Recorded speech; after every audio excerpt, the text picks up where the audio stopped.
Bueno, buenas tardes y gracias por su asistencia a este ciclo que recibe el título de Mujeres construyendo historia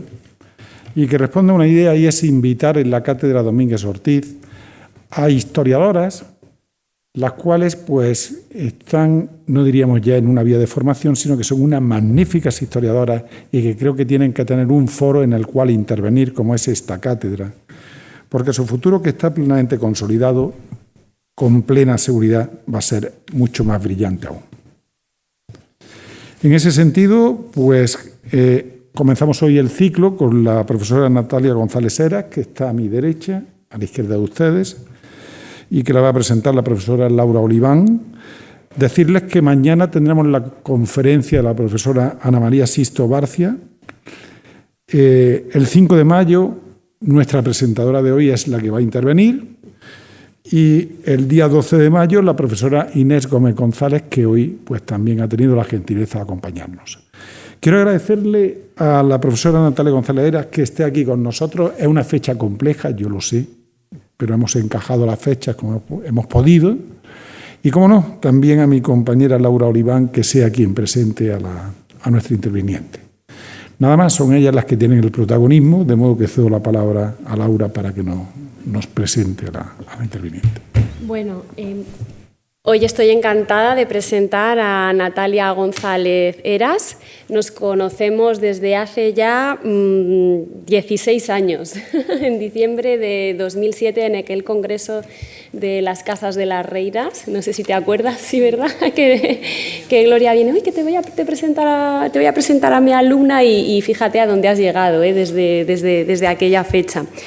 Y he de decir pues, que Natalia González Heras es una profesora con una gran calidad humana, que ha trabajado muchísimo y que tiene un currículum brillante. Y que, bueno, que con ella he visitado los jardines del Capricho de la Duquesa de Osuna, que pasamos un día estupendo. Bueno, es doctora en Historia Moderna por la Universidad Complutense, con la tesis titulada Servir al Rey y vivir en la Corte, propiedad, formas de residencia y cultura material en el Madrid borbónico, y es especialista en el siglo XVIII. Concretamente ha estudiado, como demuestra su tesis doctoral, las condiciones de habitación y vida material de las élites en Madrid, pero también ha trabajado la historia de las mujeres y el poder, la configuración de la monarquía española o las relaciones diplomáticas entre la monarquía española y Roma. Tiene más de 50 publicaciones científicas entre artículos y capítulos de libro. Y codirige junto a Gloria Franco Rubio el proyecto de investigación Mujeres poderosas, influyentes, comprometidas y útiles, la vida de las mujeres en los espacios cortesanos, domésticos, económicos, políticos y culturales en la España del siglo XVIII. Esto tiene que ver pues, con su estudio de la historia de las mujeres y el poder. Ha realizado estancias de investigación en la Universidad de Romatré, en la École des Hautes Études en París, en Lyon, en la Royal Holloway University de Londres, en la University of East Anglia, en Norwich. Y quiero recomendar su libro, Habitar en el Madrid del siglo XVIII, formas de residencia y cultura material entre los servidores de la monarquía, publicado en el 2023 y que recibió el premio de la Sociedad Española de Estudios del siglo XVIII a la mejor monografía de temática XVIIIsta, publicada en el año 2023. Y, bueno, destacar sus dos publicaciones más recientes. Un monográfico de revista titulado Poder, Prestigio e Influjo de las Mujeres en la Modernidad, publicado en los Anales de la Universidad de Alicante, en la revista de Historia Moderna, y su artículo titulado Construir una biografía para trascender los tópicos, la Marquesa de Santiago, María Soledad Isidra Rodríguez de los Ríos, publicado en la revista de Historia Moderna, también en los Anales de la Universidad de Alicante. Bueno, pues una mujer que se pensaba que tenía una vida libertina, muy mal considerada por la propaganda, pero que bueno, pues nos ha revelado que era una mujer mecenas y una mujer que bueno, pues se intentó divorciar de su marido en aquella época y que recibió maltrato también psicológico y bueno, pues muy interesante el perfil biográfico que nos trazas en ese artículo. Así que nada, te cedo la palabra, Natalia, y ahí tienen el título de la ponencia, Formas de habitación urbana en el siglo XVIII. Adelante, Natalia. Bueno, pues muchísimas gracias. No podría comenzar de otra forma sino agradeciendo, por supuesto, agradeciendo al profesor Francisco Sánchez Montes por esta invitación, por hacerme este gran honor para mí de poder estar esta tarde en una cátedra que lleva el nombre de un modernista de referencia para todos los que nos dedicamos al estudio de la época moderna, como don Antonio Domínguez Ortiz, y hacerlo en un ciclo de conferencias donde puedo compartir espacio pues, con compañeras a las que conozco desde hace tiempo y a las que me unen además lazos no solamente profesionales sino también personales de amistad. Así que muchísimas gracias al profesor Sánchez Montes por permitirme estar hoy aquí. También a Laura Oliván, que como se ha visto en la presentación, pues hace una presentación con muchísimo cariño precisamente por esos años, ¿no?, de convivencia y de compartir momentos bonitos e importantes. Y gracias a quienes se han acercado también esta tarde, en un día un poco complicado, como decíamos, para bueno, pues acompañarme aquí y en algunos casos pues escucharme decir cosas que ya me han escuchado decir otras veces. De manera que muchísimas gracias también al resto de asistentes, a los que espero poder ilustrar simplemente un poco en torno al que ha sido uno de mis temas principales de investigación desde que comencé mi carrera y que ha tenido que ver precisamente con esas formas de habitar, de cómo vivían las personas dentro de las casas en el siglo XVIII. He hecho una presentación donde, bueno, fundamentalmente me voy a centrar en Madrid, son los casos que traigo como ejemplo, es la ciudad que mejor conozco. Sin embargo, bueno, pues traigo también alguna pequeña mención a Granada, que por estar aquí, pues simplemente no alguna recomendación bibliográfica que les puede llevar también a aquellos que salgan interesados de esta sala esta tarde a conocer un poco sobre las formas de habitar en Granada en la época moderna. Bueno, empiezo haciendo un brevísimo repaso que, bueno, entre quienes nos dedicamos a este oficio llamamos un estado de la cuestión. Cómo se ha llegado al conocimiento de las casas y de quienes vivían en ellas. Pues los orígenes en el conocimiento fundamentalmente de la arquitectura tienen que ver con los estudios procedentes de la historia del arte. ¿Qué ocurría con esos estudios desde la historia del arte? Que normalmente se centraban en edificios que tenían un valor artístico y por lo tanto quedaban un poco al margen aquellos otros espacios que, pese a ser los espacios cotidianos de habitación, no contaban con el valor artístico que dentro de la historia del arte interesaba definir de una manera fundamentalmente de carácter formal, estético. Pero han sido estudios que nos han servido como base para conocer determinados espacios y desde ese punto poder trascender de puertas hacia adentro y ver qué ocurría allí. se comenzó a trascender esas puertas, a entrar en esos interiores a partir de una corriente de trabajo que tiene que ver con la historia de la vida cotidiana, la historia que nos permitía saber cómo desarrollaban en su día a día las personas que, como nosotros, vivieron hace siglos y cómo resolvían determinadas necesidades, entre ellas pues las más básicas, que tenían que ver con la alimentación, el vestido o la habitación. Por otra parte, este tipo de estudios se han ido poco a poco enriqueciendo con las distintas miradas que han ido ofreciendo no solamente ya disciplinas como las que acabo de mencionar, la historia del arte y la historia, sino también la antropología, la sociología, y ello nos ha permitido definir un espacio de trabajo que nos lleva a conocer lo material, el estudio de esa cultura material y, a partir del estudio de la cultura material, los usos que se daban a esos objetos materiales por parte de las personas que los utilizaban. En este caso, permitiéndonos conocer cuáles eran las prácticas en torno a la materialidad. Traía, como decía, algún trabajo que sirve para ampliar la mirada que yo voy a presentar hoy aquí, fuertemente vinculado a Granada, a la Universidad de Granada, y en este caso es el libro fruto de un congreso que se celebró en Granada hace unos años, en el año 13,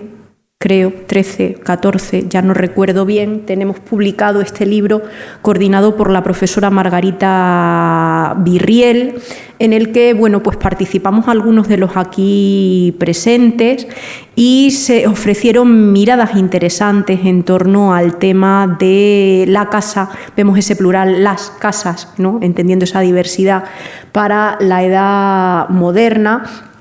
En concreto, la profesora Virriel es especialista en la zona de Granada desde esa mirada que atiende a cómo se vivía en espacios rurales, ¿no? Yo voy a hablar hoy aquí de los urbanos, pero hay otros trabajos interesantes también, no solamente en este libro, sino en la bibliografía que se genera en torno al proyecto de investigación del que también salió este libro y desde el que se organizó aquel congreso, como los trabajos publicados por la profesora historiadora del arte Elena Díez Jorge y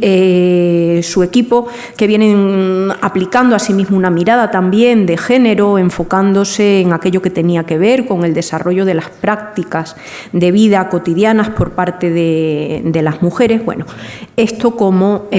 uno de esos ejemplos. Cuando asimismo pensaba en empezar a dotar de contenido al título que propuse cuando el profesor Sánchez Montes me invitó a participar, a esos núcleos urbanos, viviendas y formas de vida en núcleos urbanos, dije, bueno, pues creo que lo primero que tenemos que hacer es definir qué es lo urbano, ¿no? Decía la profesora Margarita Virriel, ha trabajado ámbitos de tipo rural, bueno, poblaciones encasilladas dentro de ese marco de lo rural, y yo voy a hablar de lo urbano. No nos ponemos de acuerdo los historiadores a la hora de definir lo urbano. Estos últimos días he vuelto a leer, a releer, ¿no? ¿Y qué se entiende por urbano en el siglo XVIII, que es el siglo que también nos concentra hoy aquí? Bueno, pues en primer lugar que tenga la condición jurídica de ser reconocida como una ciudad, que ese título haya sido el que sirve para jurídicamente constituir ese centro de población.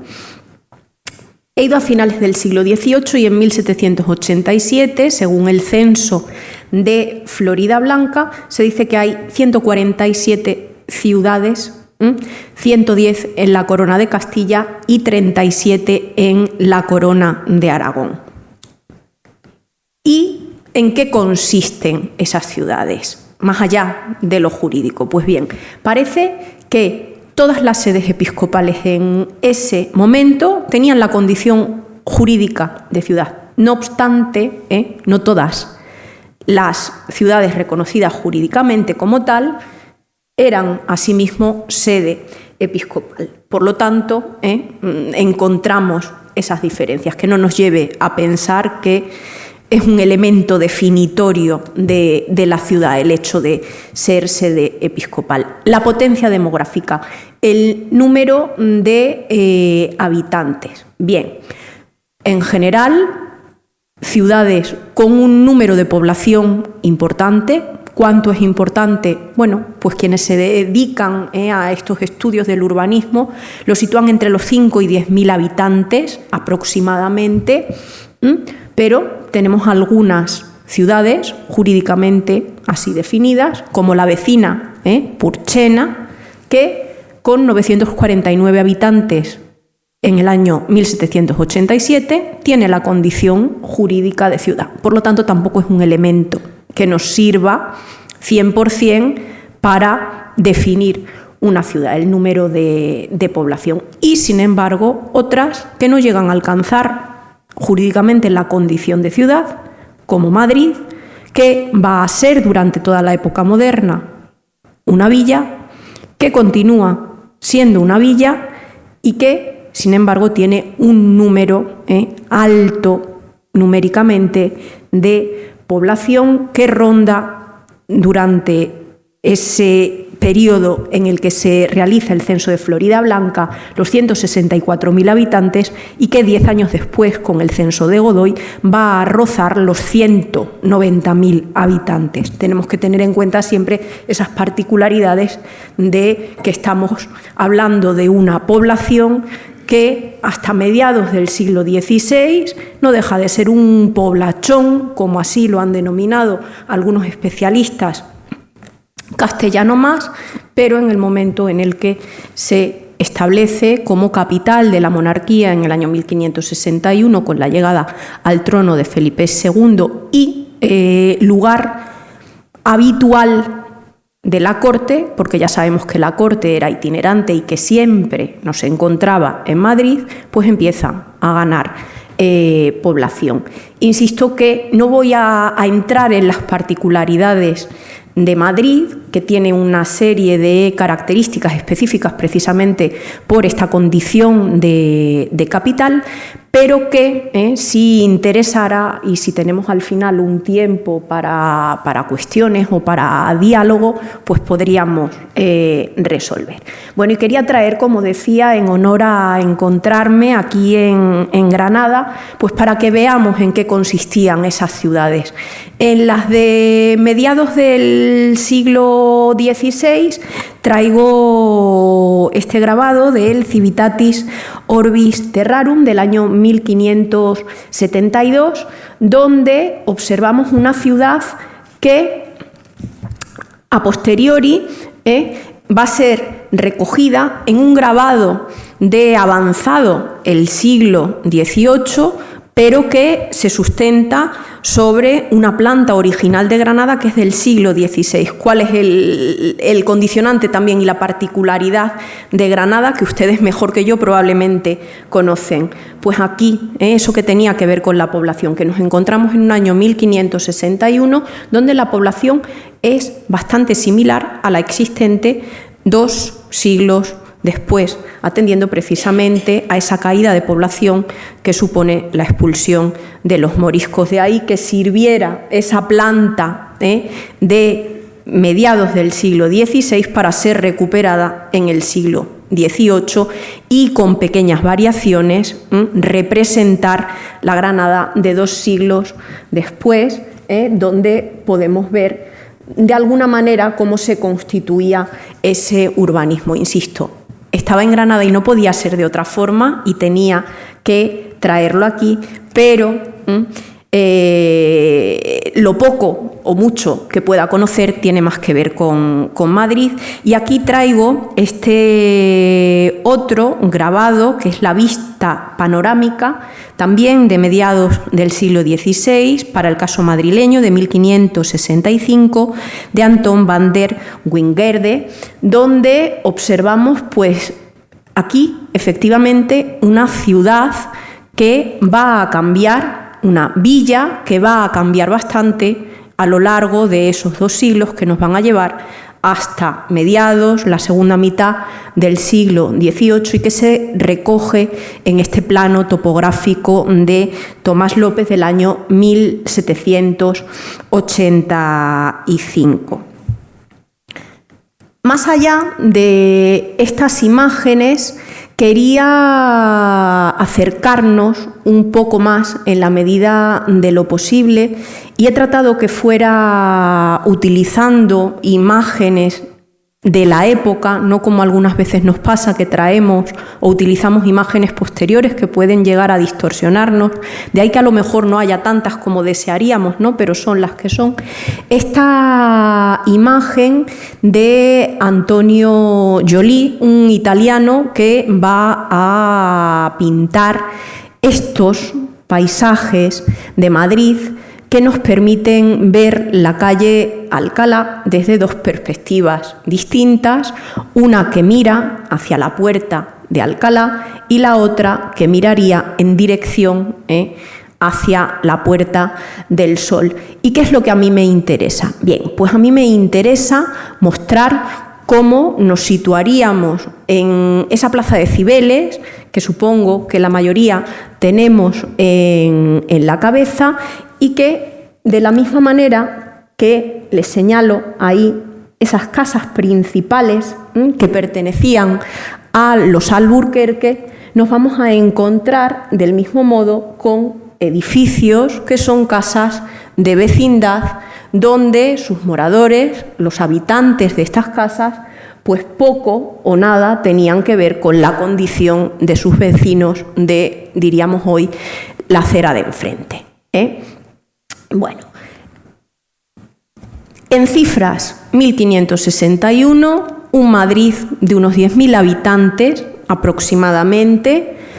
que solamente medio siglo después alcanza ya los 90.000 habitantes como producto, como indicaba antes, de ese establecimiento de la capitalidad y el aumento de población que todo ello conlleva, personal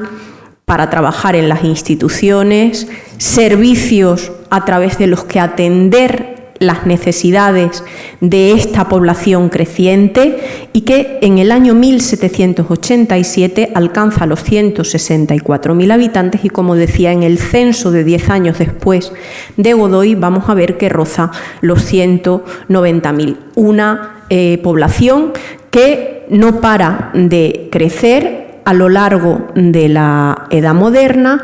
y que, como decíamos antes, no tiene, no se trata de una sede episcopal, no es una ciudad, pero sí tiene otros elementos que nos permiten entenderla con esas condiciones urbanas que nosotros queremos conocer en lo que a términos de habitación se refiere. Potencial económico, donde las actividades que predominan no son actividades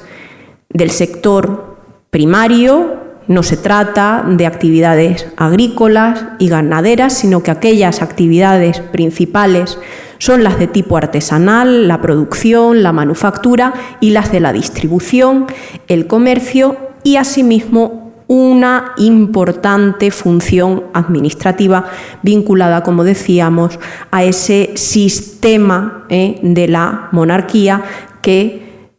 ha establecido a partir de la capitalidad las principales instituciones en esta villa. Asimismo, una serie de elementos arquitectónicos, murallas que van perdiendo valor en Madrid, existe una muralla medieval, pero que ya en el siglo XVIII no va a ser ese elemento principal que sirva para definirla como espacio urbano, en la medida en la que en el siglo XVIII se ha trascendido ya la muralla y no se vuelve a prestar atención a esta, que continúa siendo la del reinado, la establecida durante el reinado de Felipe IV, durante la primera mitad del siglo XVII. Eso sí, diversidad en su caserío, representativo de los distintos grupos sociales que vamos a encontrar viviendo en Madrid y atendiendo a esa economía diversificada. Reflejo, por lo tanto, de una estructura social dotada de complejidad y que asimismo es reflejo del orden social propio del antiguo régimen, un orden estratificado donde nos vamos a encontrar, como veíamos antes arquitectónicamente hablando, un palacio que convive con una casa de vecindad. Esto nos va a llevar a introducirnos en esos espacios de habitación, unos espacios de habitación que tienen que servir para definir a quienes los habitaban, como elemento definitorio de quienes vivían en ellos. Decía el sociólogo Norbert Elias, yo he dicho que esta historia se había ido enriqueciendo desde la interdisciplinariedad, y cuando analizamos este tema es indispensable recuperar esos estudios de los años 70 de la sociología, esas traducciones que se hicieron del sociólogo alemán Norbert Elias. Cuando un duque se propone construirse una casa, aquella debe ser la casa de un duque y no la de un conde, con esos matices dentro incluso de los grupos privilegiados. Esto está muy bien recogido dentro de toda la teoría arquitectónica. No obstante, como nos interesa saber cómo vivían, yo he dejado hoy a un lado esa teoría arquitectónica y pretendo que entremos dentro de las casas de verdad a través de sus planos, ¿no? Pero cuando vamos a esos tratados de arquitectura que decían cómo debía construirse, y nos encontramos con los capítulos correspondientes a la construcción doméstica, encontramos los distintos tipos, las diferentes tipologías de arquitectura, desde aquellas que eran las propias de la nobleza a aquellos espacios básicos y de carácter funcional que se limitaban prácticamente a cubrir la necesidad fundamental, esa necesidad perentoria de habitación, diversificando muy bien y explicando muy bien la funcionalidad de unos u otros. Asimismo, otro elemento que me parece interesante señalar para el periodo que estamos tratando es el de la vecindad de esos individuos fuertemente estratificados que da lugar asimismo a una convivencia muy directa, fruto, como veíamos en la imagen, de encontrar unas al lado de otras o frente a frente casas principales, palacios y al mismo tiempo esas otras casas en altura que van a desarrollarse en Madrid y que, para que nosotros nos entendamos, son nuestros bloques de pisos de hoy, que cuando vamos a las fuentes los definen como casa, el edificio, y nuestros pisos actuales son los cuartos que veremos que tenían distintas distribuciones, distintas composiciones dentro de un mismo edificio, y va a dar lugar, como pongo ahí también, a que la convivencia no sea solamente entre edificios, sino que dentro de un mismo edificio vamos a encontrar una jerarquización entre quienes vivían en un cuarto principal, y quienes vivían en un cuarto segundo o tercero, con condiciones materiales inferiores a las del cuarto principal, pero también una convivencia entre quienes vivían en el cuarto principal y entraban a su casa por la escalera principal del inmueble y quienes lo hacían por una escalera secundaria que miraba a un patio interior. Bueno, el problema de la vivienda, tan presente además a día de hoy, nos lleva a tratar de ver, ¿no?, algunas veces cuando decimos cómo podemos aplicar nuestra disciplina a tratar de resolver situaciones del presente, no sé si a resolver, pero al menos a comprender de dónde vienen determinadas situaciones del presente. Pues bien, el problema de la vivienda en la capital fue una constante, y traigo aquí ese discurso ya dentro de unos planteamientos, no diría ilustrados, pero sí diría marcados por la racionalización del pensamiento del marqués de Ustariz, que se refería a que, bueno, que era necesario, ¿no?, una junta de policía que se encargara de aquello que tenía que ver con la construcción de edificios en Madrid, porque aquí esa parte de aquí nace esa poca uniformidad, ¿no?, de que no existe un control, de que no existe una legislación en los edificios, la desigualdad en los altos, la fealdad disonantes de sus muchos huecos. No tiene duda que si las muchas casas que se han labrado en Madrid en estos últimos 30 años hubieran observado en sitio y orden alguna armonía, empezara a ser una de esas buenas poblaciones que estéticamente caracterizaban Europa y que parece ser que a Madrid le costó bastante alcanzar. Un ejemplo ilustrativo es esa llegada de Carlos III a Madrid, 1759, y ese gran disgusto que se lleva María Amalia de Sajonia, que viene de una de las principales capitales del Mediterráneo, y diciendo, pero bueno, ¿dónde hemos llegado aquí? Menuda diferencia con Nápoles. Bueno, por lo tanto, esa necesidad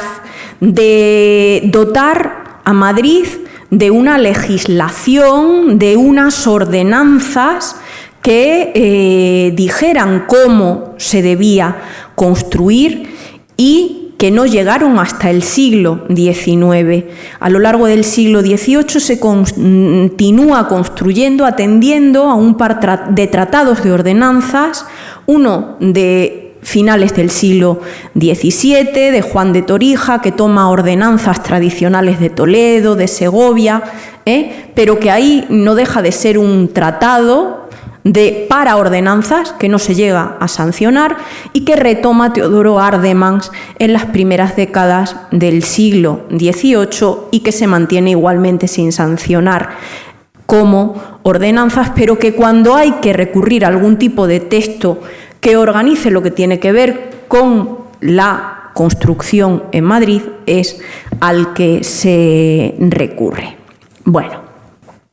hablábamos por lo tanto de esa estratificación residencial. Y yo he querido organizar esta parte yendo de los espacios caracterizados por su simplicidad a aquellos donde realmente vamos a ver cómo se desarrolla ese carácter complejo propio del desarrollo, asimismo, de una serie de valores nuevos que van a aparecer y a desarrollarse a lo largo, sobre todo, de la segunda mitad del siglo XVIII, pero que van a desarrollarse dentro de los grupos de las élites de la sociedad y que muy poco van a tocar a la mayor parte de la población que, al fin y al cabo, pertenece a esos grupos populares. Por lo tanto, vamos a hablar de esas viviendas populares, vamos a hablar de esos otros espacios que constituían las casas taller o casas tienda y, finalmente, aquellas viviendas propias de las élites enriquecidas económicamente o de quienes ostentaban algún título de nobleza, asimismo con características diferenciadas entre ellos. Decía Norbert Elias, distinguir entre el conde y el duque. Hay un proceso también importante en este siglo XVIII que, bueno, simplemente mencionaré y, como decía antes, si a alguien le interesa, podremos debatir o comentar después, y que tiene que ver con cómo se va produciendo esa traslación de modelos propios de las élites a las capas inferiores de la población, en la medida en la que empiezan a imitarse determinadas formas realizadas unas y otras en elementos materiales que han ido reduciendo su precio con respecto a otros que solamente podían disfrutar previamente los miembros de estos grupos enriquecidos de la sociedad por tener un carácter suntuario, y que va a permitir, ¿no?, emular esas formas de quienes ocupaban los peldaños superiores dentro de esa pirámide poblacional por parte de quienes se encontraban en los peldaños inferiores. Punto en el que yo siempre insisto. Cuando se ha banalizado el estudio de lo que tenía que ver con la vivienda, con las formas de habitación, con el análisis de la cultura material frente a otro tipo de estudios reconocidos siempre con letra mayúscula dentro de la historiografía, la historia política, la historia económica. Yo digo que sería difícil comprender de manera profunda a la sociedad si no atendemos a estos cambios que se producen en los niveles materiales a lo largo de este siglo XVIII, que nos va a permitir observar cómo se van rompiendo esas fronteras que aparentemente eran impenetrables a lo largo de la Edad Moderna, para pasar de un peldaño a otro, y que, sin embargo, a través de lo material nosotros observamos que eran fronteras mucho más permeables. Bien, bueno, por lo tanto, la necesidad fundamental de tener un lugar en el que guarecerse de las inclemencias del tiempo, de recogerse, de protegerse, como así aparecen los primeros tratados en torno a las viviendas, a las casas, es el objetivo fundamental que van a tener las casas, las de carácter más básico, aquellas habitadas por parte de estos grupos populares. Un espacio donde poder dormir, poder descansar, donde poder alimentarse, donde poder cubrir una serie de necesidades relacionadas con la higiene. Eso va a ser lo que encontremos en esas casas más básicas, en esas células fundamentales de habitación que van a ser donde vivan los miembros de estos grupos populares, y que vamos a ver a continuación sobre el plano. Asimismo, vamos a ir observando también, ¿no?, cómo vamos subiendo un poquito cuando estos espacios tienen ya también un lugar dedicado a lo profesional. No solamente a la parte profesional que decíamos que tiene que ver con la venta de productos, con la producción, con la manufactura de productos dentro de ese sistema de producción propio de las economías preindustriales, donde el centro de producción fundamental se halla en los espacios domésticos, sino también esos otros espacios, ¿no?, de la burocracia, de la administración, de encontrar el despacho o el estudio dentro de la propia casa de aquellos profesionales que se dedicaban a despachar, a administrar, a gestionar dentro de sus casas. Y finalmente, esos espacios que decíamos que van a alcanzar unos niveles de desarrollo en el siglo XVIII importantes, que van a diferenciarlos de las características que ya tenían esos espacios, que siempre tuvieron una mayor amplitud, ¿no?, como eran esas casas principales ya para la segunda mitad del siglo XVI, a lo largo del siglo XVII, pero a los que les faltaba una indefinición de las estancias dentro de la casa. Se trataba de estancias muy polivalentes, muy versátiles, donde, dependiendo del momento de la jornada, se desarrollaba una actividad u otra. Bien, esos espacios amplios van a ir tomando además unas características propias que van a servir para definirlos a partir de una serie de prácticas específicas que van a ser las que den lugar a que ya tengan también un nombre propio y que cuando estudiamos los planos pasemos de ver aquellas que eran sala primera, sala segunda, sala tercera, a tener una denominación específica que nos lleva desde la antesala a la sala, de la sala al gabinete, del gabinete al retrete, del retrete, al acceso al espacio más privado de lo doméstico. Con funcionalidades, como decíamos, por un lado representativas de quienes habitaban dichas casas, representativas de la condición socioeconómica de quienes pueden disfrutar de determinados espacios con una determinada composición interior. Pero por otra parte, que sirven también para alimentar ahora ya esas necesidades que no son las básicas, de comer, dormir,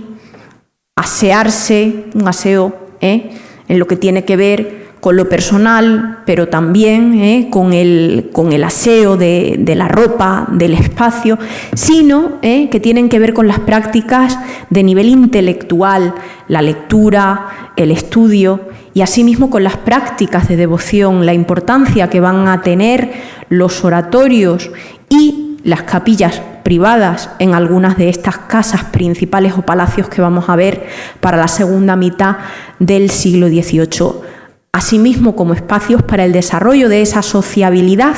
ilustrada y que marcó también con diferencia respecto a esa otra sociabilidad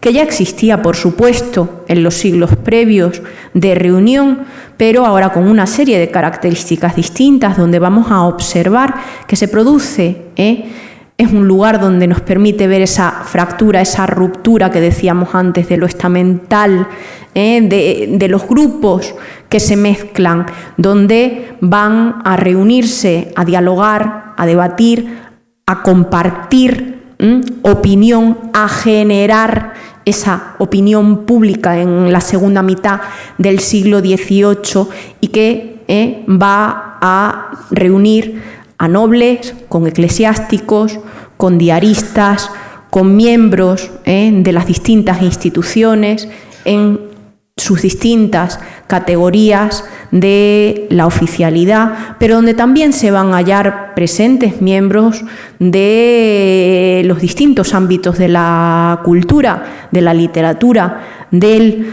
arte,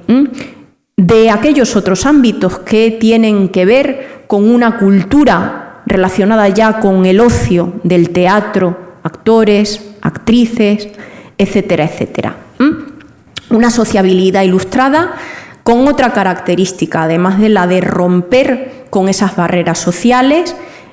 es la que tiene que ver con la ruptura de los espacios separados entre los sexos. Una sociabilidad donde vamos a encontrar presentes a hombres y a mujeres, en algunos espacios incluso que van a ser ellas las encargadas, las responsables de organizar, las responsables de reunir, las responsables de dar lugar a unos espacios, como decíamos, de tertulia que en la medida en la que son precisamente unos espacios organizados y dirigidos por mujeres, van a tener ese nombre de salones. Bueno, ¿cuál es la célula básica? Como decíamos, de lo mínimo a la complejidad. Pues ese cuarto, esos cuartos que formaban parte en buena parte de las ciudades donde vamos a observar ese crecimiento poblacional de edificios que poco a poco van a ir desarrollándose en altura en la medida en la que el espacio en horizontal no da lugar a la construcción de inmuebles suficientes como para dar cabida a una creciente población. Con unidades muy básicas de habitación. Yo siempre digo, la célula básica de habitación va a ser aquella compuesta por dos piezas, una sala y una alcoba. En muchos casos ni siquiera una cocina. ¿Cómo se resuelve la solución de la cocina? Con un hornillo que se sitúa en cualquiera de estos espacios. Y cuando encontramos esa célula básica un poco más desarrollada es cuando aparece esa tercera pieza de la cocina. Traigo algunos inmuebles representativos del Madrid de esa época. En este caso es un proyecto de obra del año 1762. Decía, no quiero traer la teoría, sino esos proyectos que se llevaban a ser aprobados, ¿no? La solicitud, para obtener una solicitud de licencia de obra al ayuntamiento. La mayor parte de este material procede de ese archivo del ayuntamiento, del archivo de la Villa de Madrid, que no ciudad, donde nos vamos a encontrar pues estos proyectos que en buena medida llegan a materializarse y, como decía, si me permiten me voy a poner de pie. ¿Dónde nos vamos? No sé si se oye. ¿Sí? Bien. Donde nos vamos a encontrar esas células básicas de habitación que se componen, por una parte,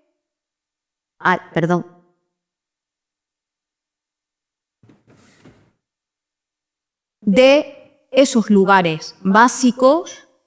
como la sala, la alcoba. Aquí nos encontramos un espacio un poquito más desarrollado que tiene también un dormitorio y una cocina. Y vemos que se vuelve a reproducir, ¿no? En el 8, la sala del cuarto, A continuación, en el 9 observamos la alcoba y en el 10 tenemos la cocina. Si pasamos al 11 y al 12, célula básica, sala y alcoba, y de la misma manera para los siguientes casos, 13 y 14, que lo veo yo desde aquí relativamente, probablemente lo ven ustedes mejor desde su asiento. Este modelo, como decíamos, es el que va a reproducirse, lo vemos aquí, también en este plano, en los cuartos superiores, porque yo decía que en aquellos principales vamos a encontrar habitualmente un desarrollo mayor que nos lleva a añadir una serie de piezas más, como el zaguán de entrada al edificio, la escalera de subida y una vivienda compuesta por recibimiento, sala, dormitorio, una pieza para comer, cocina y despensa. Pero volvemos luego a los modelos básicos de sala, alcoba, cocina, otro cuarto con sala y alcoba, otro más con sala y alcoba y de nuevo la misma fórmula. En este caso volvemos a ver exactamente lo mismo. Estos son esos planos que nos permiten identificar que tienen un espacio de cocina en la medida en la que aparece recogido el hogar, no, pero nos dice el numerado con el 4 tiene 2 piezas y entendemos que se trata de la sala con su alcoba. El siguiente igual, con un pequeño hogar. Bueno, se repite de la misma manera. ¿Y qué me interesa aquí? Me interesa uno de esos elementos que lleva a una convivencia directa y que es la presencia de un pozo en el patio que va a abastecer a los distintos vecinos del inmueble. Bueno, traía ahí ese grabado que representa a esta mujer sacando agua. Es importante señalar que no era tan habitual que los edificios tuvieran ese pozo. Estábamos hablando ahí ya de un plano del 18 bien avanzado, pero normalmente el abastecimiento de estos edificios de carácter popular se hacía con agua de pozos públicos de la villa y se trataba de un elemento que dotaba al inmueble de un valor añadido. En Madrid se realiza una visita para conocer en manos de quién se halla la propiedad inmueble a mediados del siglo XVIII, dentro de esos planteamientos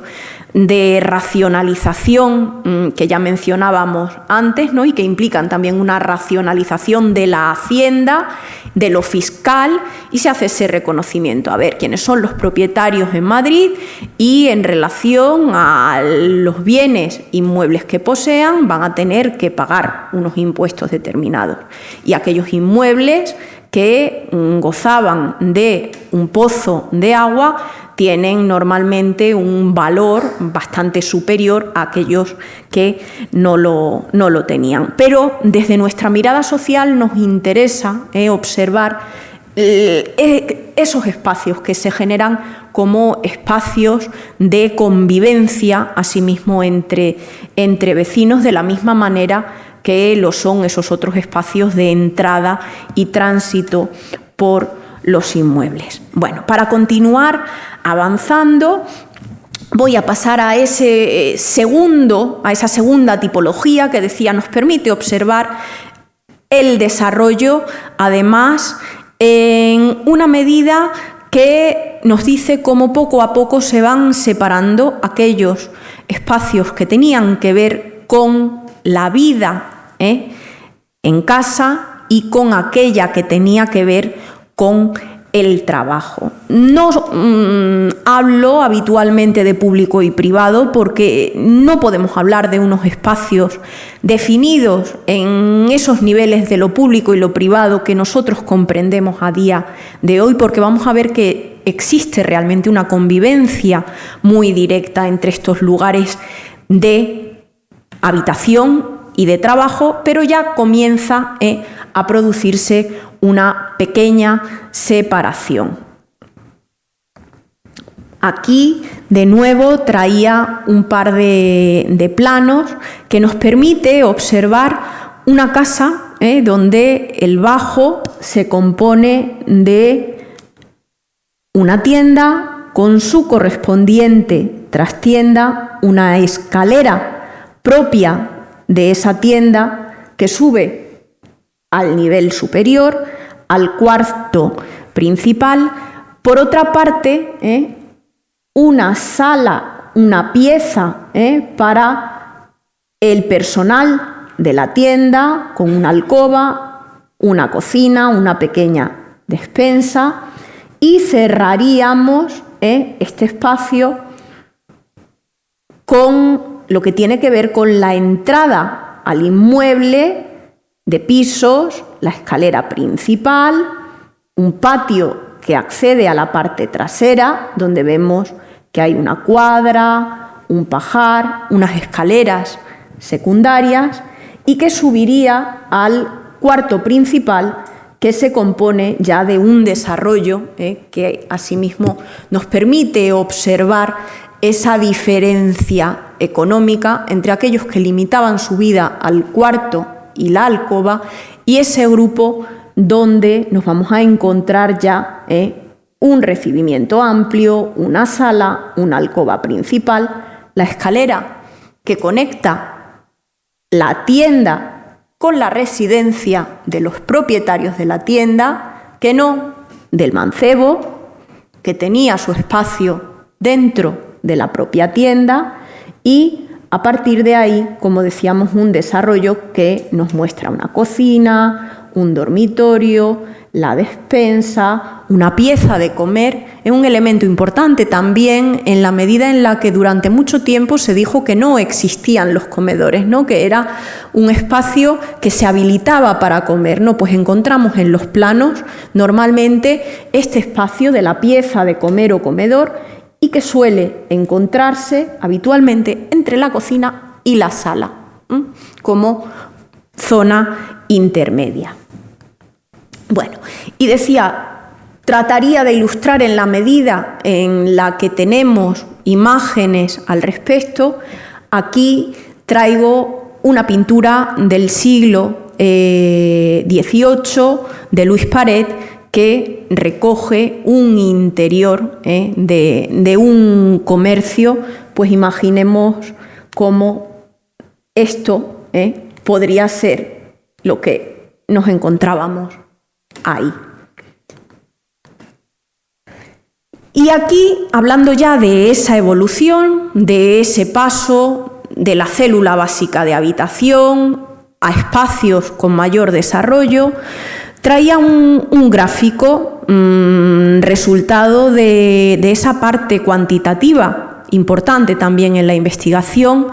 por no decir fundamental, ¿no? Porque lo que traigo aquí es ilustrativo, bien, pero ¿qué refleja realmente eso? ¿Qué representación tiene eso dentro de la totalidad? Pues bien, cuando nos ponemos a hacer números, encontramos que el espacio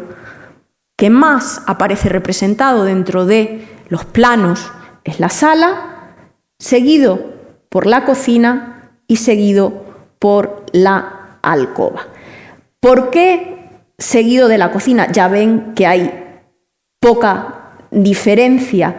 En lugar de encontrarnos la alcoba, como decíamos, si era la pieza básica, ¿no? Junto con la sala para esa célula de habitación, porque como muchas veces nos hemos encontrado con planos en los que no existe una leyenda, la cocina con ese hogar es fácilmente identificable y suma con respecto a ese otro espacio pequeño que no me dice si es sala o es alcoba. De ahí esa diferencia de matiz. Por lo tanto, tal vez estén un poco sobre representadas en la medida en la que son más identificables dentro de las fuentes que hemos utilizado. Y luego ya vemos que hay un descenso importante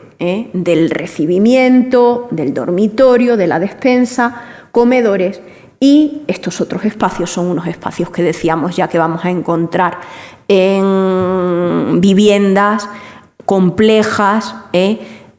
desarrolladas y sobre todo que les han dotado de una funcionalidad específica, insisto, a partir de la segunda mitad del siglo XVIII, porque durante la primera mitad es difícil encontrar una definición específica de un despacho, de un gabinete o de un retrete. Casas principales. Y aquí tal vez pues algo en lo que tiendo a insistir, pues un poco por deformación, en la medida en la que me generaba siempre interés observar que en la documentación, cuando se hablaba de los lugares de habitación de la nobleza, yo no encontraba palacios, yo lo que encontraba eran casas principales. Es decir, que tiene esto que ver con la arquitectura fundamental doméstica de la nobleza, que es la de carácter palaciego. Bien, pues eso me llevó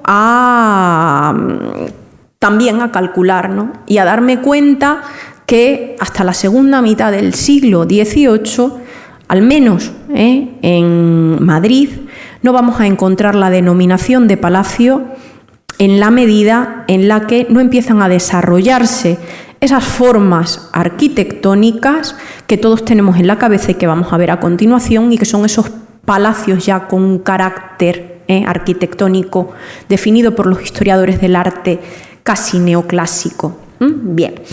por lo tanto, ¿qué eran esas casas principales? Las casas principales van a ser una serie de inmuebles, un grupo de inmuebles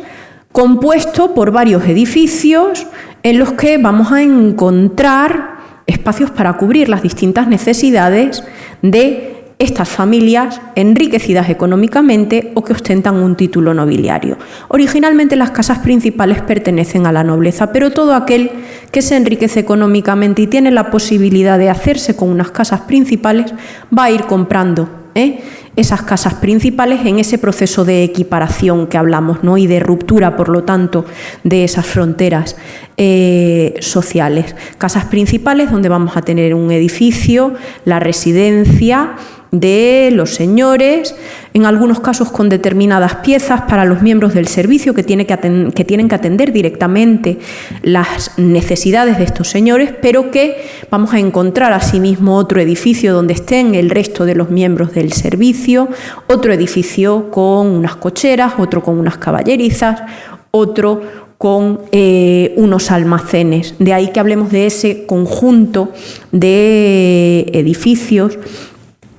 y que, eso sí, en la medida en la que van evolucionando esas necesidades a las que atender dentro de la casa, van a ir siendo reformadas estas casas principales, haciendo una serie de cambios en las estancias que las habiliten para cubrir esas necesidades que decíamos que van requiriendo unos espacios específicos en los que reposar, gozar de la soledad, del silencio, del descanso, de la reunión, para cubrir esas necesidades de un nivel superior a aquellas otras básicas. Dificultades que el edificio externo es el que hay en la medida en la que el solar en el que está construido permite muy pocos cambios y que va a ser a veces difícil, asimismo, adaptar los interiores a esos nuevos presupuestos que, por eso digo, en la teoría aparecen tan claros, pero cuando luego entramos en estos espacios nos damos cuenta que tiende a haber una distancia importante entre lo que tiene que ver con la teoría arquitectónica y lo que luego después la realidad práctica permite. Casas principales, pues traigo aquí una planta del cuarto principal de la residencia de la duquesa viuda de Arcos y, como decía, vamos a ir observando desde este plano con respecto a los que van apareciendo a lo largo de la segunda mitad del siglo XVIII, que todavía estamos en un punto en el que tenemos espacios sin definir necesariamente, una primera sala, una segunda sala, un gabinete, pero aquí sí encontramos ya una serie de conjuntos de piezas que configuran distintos apartamentos, probablemente unos dedicados al uso por parte de la mujer, otros al uso por parte del varón, otros al uso por parte de los hijos y una serie de espacios comunes, apartados, retirados, tal y como así se requería para lugares como el oratorio.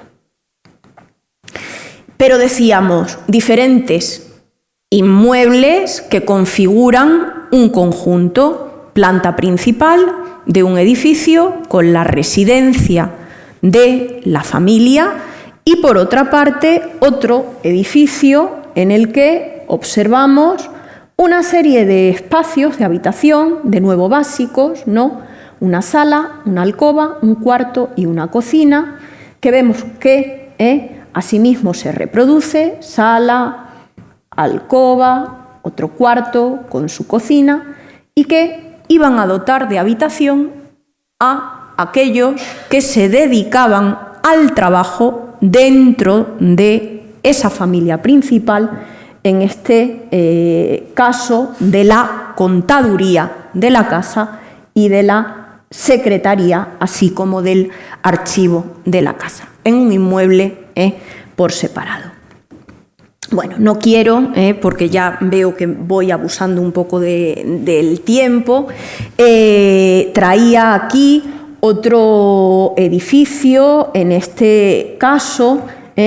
con un proyecto de reforma de lo que eran esas casas principales, las casas principales de los Medinaceli, que para aquellos que se sitúen también un poco en ese paseo del Prado de Madrid, es donde actualmente se encuentra el Hotel Palace, frente a la fuente de Neptuno, y por otra parte esos palacios que me empezaban a aparecer en la documentación ya de la segunda mitad del siglo XVIII, que buscan integrar en un único edificio las distintas funcionalidades que habían estado repartidas en diferentes inmuebles a lo largo de los siglos anteriores en las casas principales. ¿Dificultades? La falta de terreno en buena parte de los núcleos urbanos, que van a llevar a que estos palacios sean el resultado o bien de empezar a construir en las afueras o de la compra de varios inmuebles dentro del plano interior de la retícula urbana histórica, la demolición de esos edificios y la construcción sobre varios solares de, ahora sí, unas arquitecturas que van a seguir esos modelos que han venido siendo desarrollados desde la teoría que mencionábamos anteriormente. Aquí tenemos un plano con alzado, y ahora lo veremos abierto con su planta, de un palacio integrado, de los que se construyen demoliendo los edificios previos, y que va a ser ocupado por diferentes individuos, sujetos de prestigio. El marqués de Grimaldo, acomete una reforma a continuación el marqués de la Regalía, y a finales del 18 la marquesa viuda de Sonora, y frente a este espacio de palacio integrado, estos otros exentos que buscan esos lugares amplios en los que asimismo desarrollar todo un conjunto natural de jardines, y que el que tenemos aquí es ese palacio de Buenavista frente a esas casas principales que veíamos al principio de los Alburquerque, al otro lado de la actual Plaza de Cibeles, edificio que a día de hoy sirve como cuartel general del ejército, y que va a ser mandado construir, lo tenemos ahí al fondo, ven los jardines que le rodean, va a ser mandado construir por el 12º duque de Alba, abuelo de la famosa 13ª duquesa de Alba, retratada por Goya, y que desarrollan precisamente una serie de demoliciones de las casas que se encuentran en esta calle del Barquillo, y aprovechan unos terrenos sin construir que miran al Paseo del Prado, que hasta entonces había sido una zona alejada del centro, donde se habían construido pues algunas villas ya extramuros. De manera que encontramos ese palacio que no llegan a habitar, esta 13ª duquesa de Alba no llega a habitar el Palacio de Buenavista, por mucha leyenda que haya en torno al asunto. Fallece cuando todavía ellos estaban habitando una de estas casas de la calle Barquillo aledañas, en el proceso de construcción de palacio.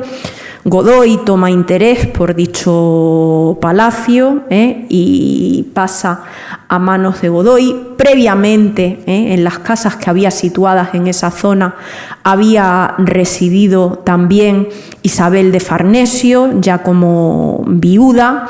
y un tiempo antes el Marqués de la Ensenada, o sea que es un terreno no con historia. Aquí, otra imagen de, en este caso, el Palacio de Liria, el proyecto de esa fachada del Palacio de Liria, construido también en una zona exterior, a día de hoy en pleno centro, pero en ese momento fuera ya, en esos altos de Leganitos, y que, curiosamente, aquí a mí me resultó interesante cuando lo encontré. No estaba viviendo el duque de Berwick, sucesor del tercer duque de Berwick, que ordena construir el palacio, sino lo que realmente le continuaba resultando agradable y respondía a sus necesidades era continuar habitando unas casas principales que tenía junto a la actual plaza de Santa Ana, en la plaza del Ángel. Un palacio que le debía parecer que estaba relativamente apartado de ese centro, y todavía aquellas casas principales con unos interiores reformados y que se habían ido adaptando a los nuevos requisitos establecidos por parte de la nobleza para poder vivir y atender a sus necesidades, le resultaban suficientes. Y bueno, pues nada, aquí alguna otra imagen de época, una cocina que en absoluto debía tener que ver con las cocinas de las células más básicas de habitación, sino una cocina que fue representada por Ramón Valleu, y que en la medida en la que vemos todos estos miembros del servicio debía formar parte de algunas de estas casas principales, o uno de esos decorados que servirían para embellecer, asimismo como para representarse a estos miembros de la nobleza, un diseño de una sala con motivos egipcios, con ese gusto por todo lo que tenía que ver con lo exótico, con lo oriental, que hay a finales del siglo XVIII y que mandó construir también en sus casas principales, que no palacio, esa famosa marquesa de Santiago, con la que comenzaba Laura la presentación y con la que yo termino aquí. Por supuesto, dispuesta a dialogar todo lo que consideren oportuno. Gracias.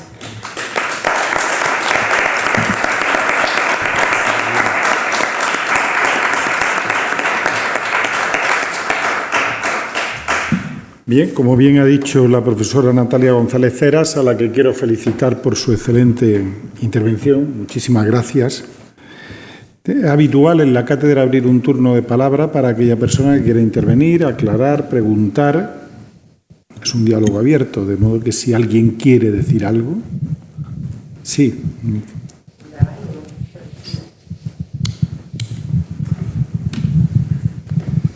Gracias Natalia por la conferencia. Dos cuestiones muy precisas. Una, cuando hablas de esa unidad habitacional elemental, ¿no? ¿A cuántos metros nos estamos refiriendo? O sea, ¿de cuántos metros más o menos, si lo sabes, ya en el 18? Y la segunda, cuando tú hablas, ¿no?, de esa construcción en altura, pues claro, aquí en Granada nos recuerda a las corralas, ¿no? En fin, la edificación son parecidas en Madrid y en Granada. Y te pregunto si en Madrid se produce una cosa, y ya en la época que tú trabajas, en el 18, que han estudiado mucho todas las historiadoras que han trabajado a las corralas en Granada, que ese patio como lugar de sociabilidad de las mujeres, ¿no?, donde incluso cuidaban a los niños cuando las otras iban a trabajar, donde como muchas habitaciones no tenían cocina, se llegaba a quitar. Si esa sociabilidad femenina en torno al patio, que en Granada se ha estudiado mucho, sucede también en Madrid. Gracias. Bueno, pues muchas gracias, Inés. Yo creo que es casi afición, porque a mí lo de cuantificar me gusta mucho. Entonces yo me puse a tratar de traducir lo que eran las medidas que me daban esos planos y decir, bueno, a ver, esto en cuántos metros cuadrados. Pues estamos hablando de esos 35 metros cuadrados, 40 metros cuadrados que tienen ahora pues nuestros estudios y esos micros apartamentos donde no diferenciamos sala y alcoba. Nosotros necesitamos tener simplemente ahora diferenciado el cuarto de baño, ¿no? Entonces estamos hablando aproximadamente de eso, de unos 35, 40 metros cuadrados. Algo importante que tampoco he entrado en ello y que a mí me gusta también señalar y que aprovecho para mencionar es lo que tiene que ver con el alquiler de los espacios básicos de habitación. Y entonces, dentro de una vivienda desarrollada y espacialmente con amplitud, vamos a encontrar, de la misma manera que observamos ahora, que se alquilan 2 espacios, sala y alcoba. Aparece así en los anuncios de la prensa periódica madrileña, y la prensa periódica madrileña recoge que esa sala y alcoba eran suficientes para un señor respetable, de buena condición, y su criado. O sea que hasta 2 personas. Bien, bueno, eso por una parte. Y por la otra, lo que tiene que ver con estos espacios, ¿no?, de convivencia, es un tema que a mí me ha interesado también mucho y que he tratado de entrar en él en la medida en la que las fuentes nos lo permiten, que no es tan sencillo, ¿no? Entonces, efectivamente, nos vamos a encontrar convivencia que en algunos casos tiene que ver, como tú dices, casi con esa relación de que ahora utilizamos el concepto de la sororidad, ¿no?, que hablábamos también la semana pasada cuando estuvimos en otro seminario en Madrid, pero que no es tan fácil encontrar las relaciones de los que estaban y las que estaban bien avenidas, sino que nos encontramos normalmente las conflictivas. Las de aquellos que abusaban del uso de los espacios, utilizándolos indebidamente y condicionando y molestando incluso al resto de vecinos o vecinas que los utilizaban, porque aprovechaban el espacio pues para desarrollar alguna práctica relacionada incluso con su labor profesional, y decían que ese no era el sitio, y entonces ahí se generaban las correspondientes disputas, que son las que a nosotros normalmente tienden a dejarnos el registro, ¿no? Pero efectivamente, sobre todo a través de la literatura, es donde somos capaces de observar esos espacios también como lugares de convivencia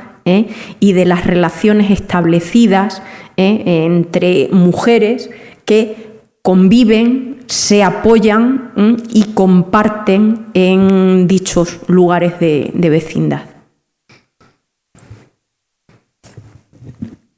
¿Hay alguna otra pregunta?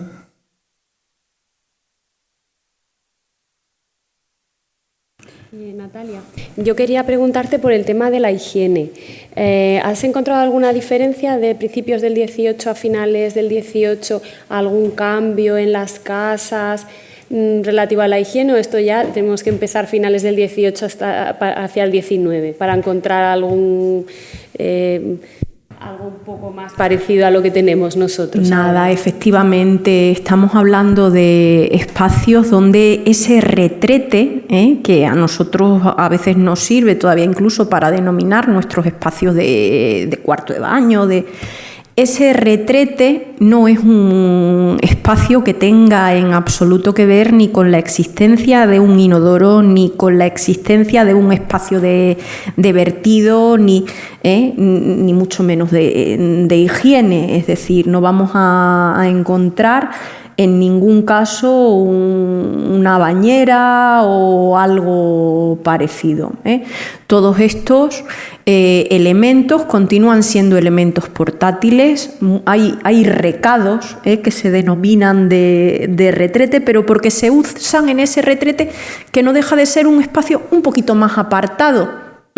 y se utiliza como pues lugar apartado para utilizar la palangana, la jofaina, para lavarse. Pero buena parte de lo que tiene que ver con el aseo, con el tocador, con el arreglo, con el afeitado para los varones y con esa utilización de los afeites por parte de las mujeres, encuentra otro tipo de espacios asimismo dentro de la casa.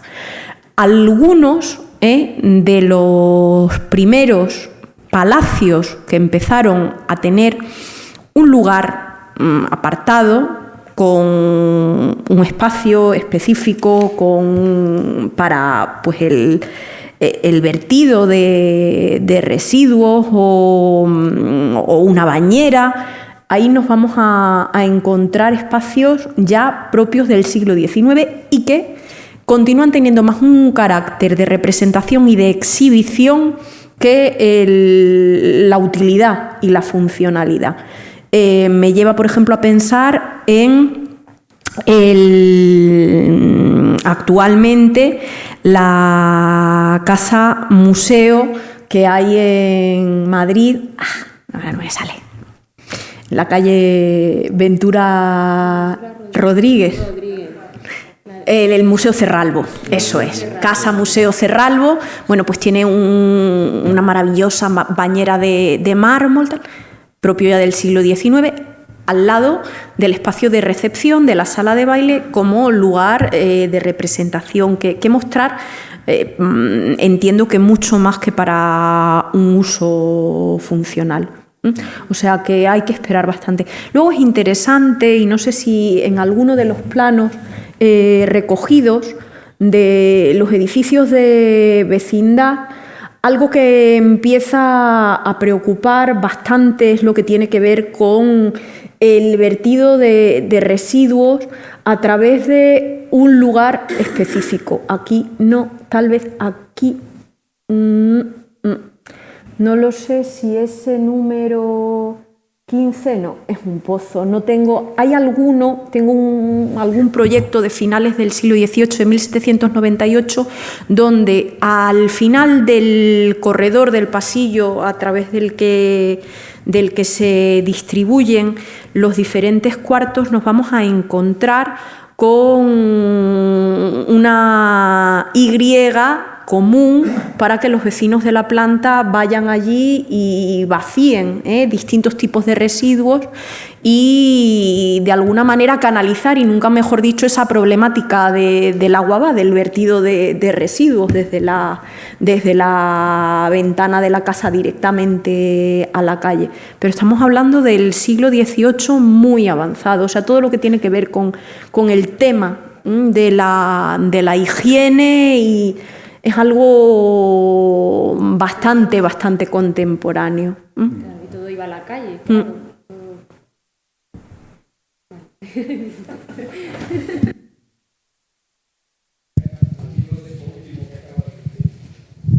Sí, no, pero es muy simple. Al hilo de esto último que acaba de decir la conferenciante, aunque pocos existían los retretes, porque en la estadística aparecen con muy poca altura, pero ¿a qué se dedicaban entonces si no eran a funciones higiénicas? Pues era uno de los lugares apartados donde servía para apartarse con el orinal y la silla para colocar el orinal, pero también para reunirse con una persona cercana que tenía mayor confianza y se le dotaba pues ese privilegio de estar en un espacio, pensemos, ¿no?, en todo lo que tiene que ver también, que no hemos hablado de ese tema, lo que tiene que ver con la calefacción, ¿no?, con acondicionar la temperatura de estos espacios. Colocar un brasero en un retrete daba lugar a tener un espacio pequeño, diríamos nosotros hoy, recogidito, caldeado, y se retiraban al retrete, a aquello que les podía, no estoy segura si causar un pudor, pero tal vez no era lo más apropiado hacerlo delante del resto de la gente, pero aquello se retiraba y era un sitio donde se estaba muy calentito y cómodo, tal vez leyendo o escribiendo una carta,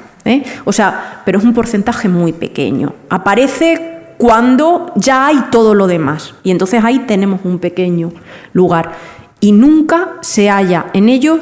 una infraestructura, que es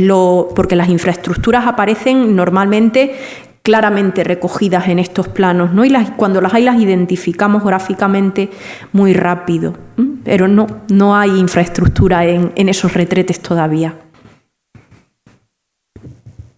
Bien, ¿alguna otra pregunta?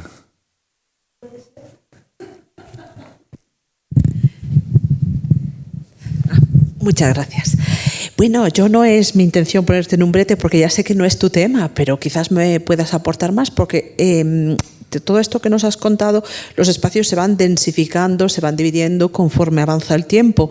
Pero yo veo que, por ejemplo, en los conventos y monasterios femeninos ya hay una organización de espacios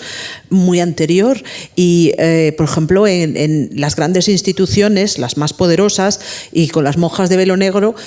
pues nos encontramos con celdas con hasta 5 estancias, las más ricas, ¿no? No las de velo blanco, esas tienen espacios más sencillos, pero ahí sí que hay una separación y un espacio de sociabilidad, de habitabilidad muy fragmentado. Entonces es para ver si me puedes comentar algo, tú que dominas más este tema de la habitación y los espacios. Gracias. Bueno, Ana, la que sabe realmente sobre instituciones religiosas, ¿no? Esos domestic institutional interior que estudiaron Sandra Cavallo y Silvia Evangelisti, pues entiendo, y claro, yo ha sido un tema que no he estudiado, pero me llamaba mucho la atención cuando me encontraba entre los protocolos notariales inventarios de bienes de determinadas religiosas con una condición también pues nobiliaria o elitista, que yo decía, bueno, qué cantidad de objetos suntuarios tienen estas mujeres y en qué disposición los colocan, porque luego esa es otra problemática, ¿no? Dependiendo un poco del territorio, hay una tradición notarial a la hora de escriturar, otra, y en el caso madrileño no nos encontramos distinción de espacios y cada objeto situado en un espacio, sino que aparece por categorías, nos aparece toda la madera, nos aparece toda la plata, y dices, bueno, ¿y esto dónde estaba? Y entonces a mí siempre me ha despertado la curiosidad de decir, claro, realmente tenían que tener unos espacios amplios y probablemente diferenciados. También su vida se circunscribía a eso. Claro, no pueden trascender a priori, no pueden trascender la clausura. Pero ¿cuántas también, no? Numéricamente, lo que decíamos, ¿cuántas son las que...? Eso es interesante, Interesante, Ana. Bien, pues, si no hay más preguntas, agradecer la intervención, la conferencia y, desde luego, la participación. Muchísimas gracias por estar aquí, Natalia, y mañana continuamos con la siguiente conferencia. Gracias por asistir.